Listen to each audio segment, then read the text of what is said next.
Programme में एक बार फिर खुश आमदीद। बात हो रही थी मौजूदा सियासी सूरत हाल के ऊपर, ख़ासतौर पे पंजाब एक बार फिर सियासी तवज्जो का मरकज़ बना हुआ है और वहाँ पे मिशन लाहौर लेकर आसिफ अली ज़रदारी साहब भी एक्टिव हैं। पंजाब में पाकिस्तान पीपल्स पार्टी एक बार फिर मुतहर्रिक हुई है और बहुत अरसे के बाद लाहौर की सड़कों में हमने देखा कि पाकिस्तान पीपल्स पार्टी के झंडे भी लहरा रहे हैं और बहुत सारे जो सियासी लीडरशिप है पंजाब की वो पाकिस्तान पीपल्स पार्टी में शामिल हो रही हैं। ब्रेक में हमें ज्वाइन किया जनाब तैमूर तालपुर साहब ने, सीनियर रहनुमा हैं सूबाई वज़ीर सिंध। तैमूर साहब खुश आमदीद कहते हैं आपको प्रोग्राम में। बहुत बहुत शुक्रिया जी। मेजर रिटायर फवाद सिद्दीकी साहब हमारे साथ पैनल पर मौजूद हैं। तैमूर साहब किस तरह देखते हैं ख़ासतौर पे मौजूदा हालात में, चूँकि ब्रेक से पहले भी हम बात कर रहे थे माशी और सियासी इस्तेकाम की, और उसके लिए ज़्यादा ज़रूरी है कौमी इत्तफ़ाक़ राय।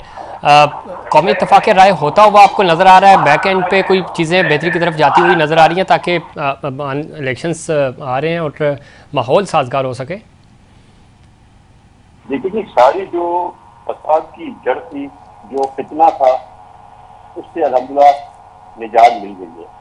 जिसकी पूरी कोशिश थी कि मुल्क में अनस्टेबिलिटी आए, जिसकी कोशिश थी कि म्यूटनी हो, सिविल वॉर हो, इकोनॉमिक क्राइसिस हो, तो अब वो उस पोजीशन में नहीं है वो फितना कि अब वो कुछ कर सके। तो अब हर चीज बेहतरी की तरफ जा रही है। आपने देखा पेट्रोल की प्राइसेस कुछ नीचे आई हैं और भी नीचे जाएंगी।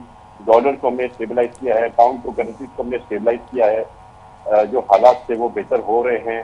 जो एक सिविल वॉर की सिचुएशन लाना चाह रहे थे वो अब नहीं आ सकती है। तो अब हर चीज बेहतरी की तरफ जा रही है इंशाअल्लाह ताला।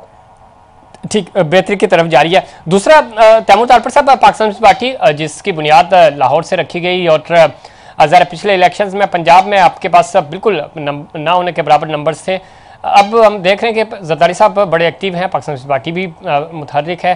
पंजाब से कोई सरप्राइज़ आएगा इस दफ़ा इलेक्शन में? सिंध में तो मुसलसल ज़ाहिर है 15 साल से बरसर इक़्तिदार हैं, तो पंजाब में कोई बड़ा सरप्राइज़ नज़र आ रहा है आने वाले इंतखाबात में? इंशाअल्लाह बिल्कुल। पीपल्स पार्टी हमेशा थी यहाँ पर पंजाब में। जी जी, तैमूर तालपुर साहब मैं माज़रत चाहूँगा, आपकी ऑडियो हम तक सही तरह नहीं पहुँच पा रही। हम कोशिश करेंगे दोबारा आपके साथ राब्ता बहाल हो सके। फवाद सिद्दीकी साहब, एक चीज़ जो बड़ी इम्पॉर्टेंट है, ज़रा माहौल सियासत का आने वाले इलेक्शंस के वाले से बनाया जा रहा है और पंजाब में फोकस ही पंजाब है इस वक्त। किस तरह देखते हैं आप इस पूरी सूरत हाल को? और इसके ऊपर जो स्टेक होल्डर्स हैं, ज़ाहिर आपका ये डोमेन नहीं है लेकिन आप बड़ी गहरी नज़र रखते हैं इन तमाम इशूज़ पे। स्टेक होल्डर्स मिल बैठने को तैयार नहीं है और जब तक इलेक्शंस के SOPs और इस्लाहात के ऊपर बात नहीं होगी तो अगेन हमें जो माजी में हमने देखा, चाहे वो 2013 के इलेक्शंस हों, 18 के इलेक्शंस हों, इल्ज़ामात लगते हैं, जो पार्टी हारती है जीतती है। तो आप नहीं समझते कि ये वो सारी चीज़ें हैं जिनके ऊपर से बैठ कर बात हो जाए ताकि इलेक्शंस एटलीस्ट कंट्रोवर्शियल ना हो? जी बिल्कुल ज़फ़ी साहब, जिस तरह मैं पहले अर्ज़ कर रहा था आपसे जी जी, कि इस वक्त जो मुल्क का हालात हैं सियासी तौर पे, वो पोलराइजेशन इतनी ज़्यादा हो गई है, नफरतों की दीवार इतनी ज़्यादा खड़ी हो गई है कि कोई अब हम शायद बात करने के लिए तैयार भी नहीं है जी। इस माहौल को कूल डाउन करना पड़ेगा।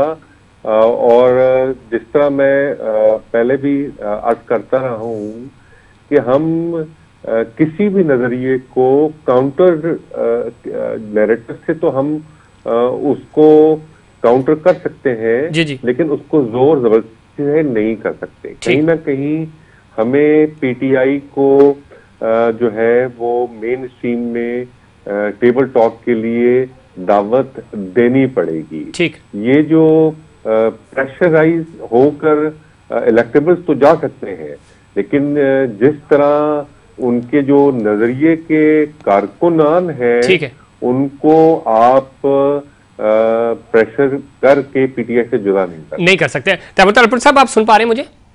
मैं बिल्कुल आपको सुन रहा हूं। अच्छा तैमूर तालपुर साहब, एक तो चूंकि रिस्पॉन्ड कीजिएगा कि पंजाब में कोई सरप्राइज पाकिस्तान पार्टी बड़ा सरप्राइज देने जा रही है, और साथ ही मैं एक सवाल और भी कर देता हूं कि सियासी शिद्दत पसंदी जो कि बहुत ज़्यादा है, जिसके तरफ मेरे साहब भी इशारा कर रहे थे, इसका खात्मा कैसे मुमकिन होगा और आप जैसे सियासतदान हैं उनका इनपुट कितना इंपॉर्टेंट है इसके लिए? देखिए कि जो मैं मेजर साहब की बात सुन रहा था जो कह जी रहे जी। थे। तैमूर तारपुर साहब, आवाज़ आ रही है आपको? मैं फवाद सिद्दीकी साहब, आप सुन पा रहे हैं मुझे? जी जी। मैं सब एक तो चूँकि बात हो रही थी इस वक्त पाकिस्तान तहरीक इंसाफ की का जिक्र भी आप कर रहे थे, नौजवान नस्ल का भी, और दूसरा ये कि ज़रा इस शिद्दत पसंदी का ख़ात्मा डायलॉग की सूरत में ही मुमकिन होगा, और जब तक डिबेट नहीं होगी, बातचीत नहीं होगी, मामलात थोड़ा सा वो लोग जो अपने ट्रैक से डी ट्रैक हो गए हैं उनको आप रूम नहीं देंगे तो ज़ाहिर है चीज़ें बेहतरी की तरफ भी नहीं जाएंगी। किसी को साइडलाइन करेंगे तो उसका रिएक्शन भी आता है।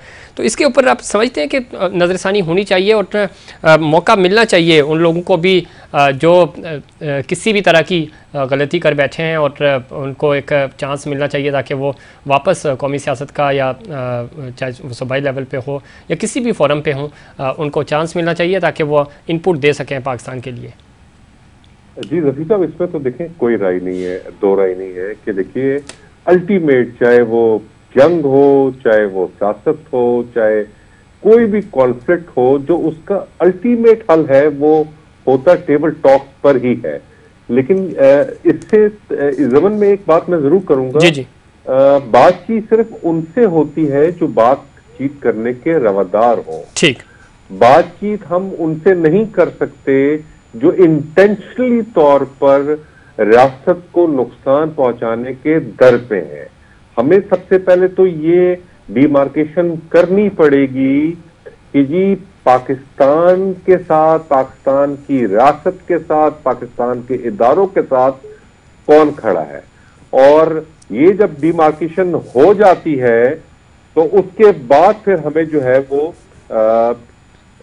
ये बातचीत के दरवाजे उनके लिए खोलने पड़ेंगे जो मेन स्ट्रीम में वापस आना चाहते हैं। ठीक। लेकिन ये चीज मैं आपको एक जरूर एक चीज ये बताऊं कि जो हमारी यूथ है या मेजॉरिटी जो अवाम हमारी है, उन्होंने हमारे जो पीटीआई के सरकर्दा रहनुमा थे उन पर अंधा एतमाद किया, और अंधा एतमाद किया ही इसीलिए कि पिछली जितनी जी जी राब्ता हमारा मुनक़ता हो गया। अब हम कोशिश करेंगे दोबारा फवाद सिद्दीकी साहब के साथ राब्ता हमारा बहाल हो सके। इसमें कोई शक नहीं, जहाँ पे सियासी शिद्दत पसंदी की बात हो रही है वहाँ पे वो लोग जो ज़ाहिर है जिन्होंने जुर्म किया उनको सज़ाएं भी मिलनी चाहिए। तैमूर तारपुर साहब, एक तो ये बात वाज़ेह है कि जो लोग भी, चाहे वो 9 मई का वाक़या हो या उसके बाद जो एक्टिविटीज़ हमने देखी, जो मुलविस अफराद हैं उनको सज़ाएं मिलनी चाहिए। और दूसरा ये कि करार बाकी सज़ा मिलेगी तो ही निशान इबरत बन सकेगा, लेकिन किसी के साथ ज़्यादती भी नहीं होनी चाहिए कि किसी को शक की बुनियाद पर उठा लिया जाए। किस तरह देखते हैं कि ये बड़ा फैसला कुन मरहला है, और ज़ाहिर है आपको चीज़ें सेटल करनी होंगी पूरी दुनिया में। आपने अमेरिका में भी देखा कि जब आप सरकारी इमलाक को नुकसान पहुँचाते हैं तो उसके ऊपर ज़ाहिर सज़ाएँ मिलती हैं, ऐसा नहीं होता कि आपको छोड़ दिया जाए। बेशक, बिल्कुल बिल्कुल ऐसे ही है और ऐसे ही होगा। पाकिस्तान पीपल्स पार्टी कभी भी किसी ऐसे शख्स को सजा नहीं देने देगी जिसका कसूर नहीं है। और बड़ा वाज़ेह हो कि हमारी पार्टी ने अपना ये मौक़िफ़ दिया है कि सिर्फ वो जिनके खिलाफ 100% सबूत हैं उनको ही पकड़ा जाए और उनको ही सबक सिखाया जाए, और ऐसा सबक सिखाया जाए कि फिर पाकिस्तान की फ्यूचर में कोई भी ऐसा अगर कोई दूसरा फितना पैदा हो, क्योंकि ये तो खत्म हो चुका है इमरान खान, कोई भी ऐसा दूसरा फितना पैदा हो तब भी उसके कहने पे कभी लोग इस तरह इस किस्म की घटिया हरकतें, मुल्क दुश्मनी हरकतें ना करें। तो हम बिल्कुल ये मौका रखते हैं कि किसी भी बेकसूर को कोई सजा नहीं है। दूसरा सर, वक्त खत्म हो रहा है, आखिरी पॉइंट खान साहब का आपने जिक्र किया चेयरमैन पीटीआई, मिलिट्री ट्रायल होना चाहिए। पाकिस्तान पार्टी तो हमेशा खिलाफ रही इन चीज़ों के, आप समझते हैं कि ट्रायल होना चाहिए, मिलिट्री ट्रायल? हाँ, मैं समझता हूँ कि सिर्फ उन लोगों का जिन्होंने खुद मिलिट्री बेसिस के साथ ज्यादती की है, तोड़फोड़ की है, उनके साथ अगर वो हो तो कानून के दायरे में, पर उसके अलावा किसी मिलिट्री ट्रायल हम रिकमेंड नहीं करते, ना सजेस्ट करते, ना ही इसको सपोर्ट करते। ठीक, लेकिन यहाँ तो मुताबिक चेयरमैन पीटीआई का किया जा रहा है कि उनका ट्रायल होना चाहिए।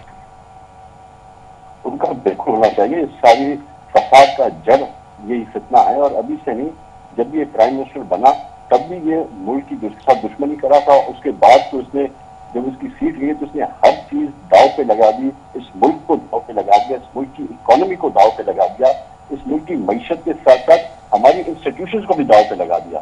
तो इसका बिल्कुल ट्रायल होना चाहिए और मिलिट्री कोर्ट के अलावा कहीं नहीं होना चाहिए। बहुत शुक्रिया तैमूर तालपर साहब। जनाब मेजर रिटायर फवाद सिद्दीकी साहब अपने प्रोग्राम में वक्त दिया।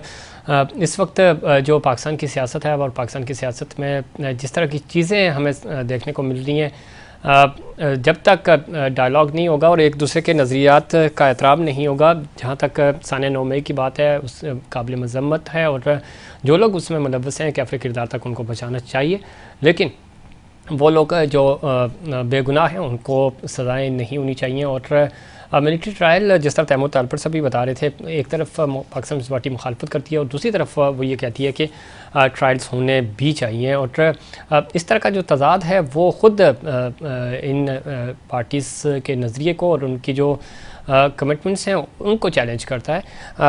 पाकिस्तान के मफाद में यही है कि वसी तर मफाद में आपने पाकिस्तान का सोचना है और किसी भी तरह इन मुश्किल हालात से निकल कर अपने मफामत की तरफ आना है, डायलॉग की तरफ आना है और यही पाकिस्तान की तरक्की के लिए बेहतर भी होगा। नाज़रीन, ये था हमारा आज का प्रोग्राम। उम्मीद करता हूँ दीगर प्रोग्राम्स की तरह आज का प्रोग्राम भी आपको पसंद आया होगा। मुझे और इनसाइड पाकिस्तान की पूरी टीम को दीजिए इजाज़त। अल्लाह निगहबान।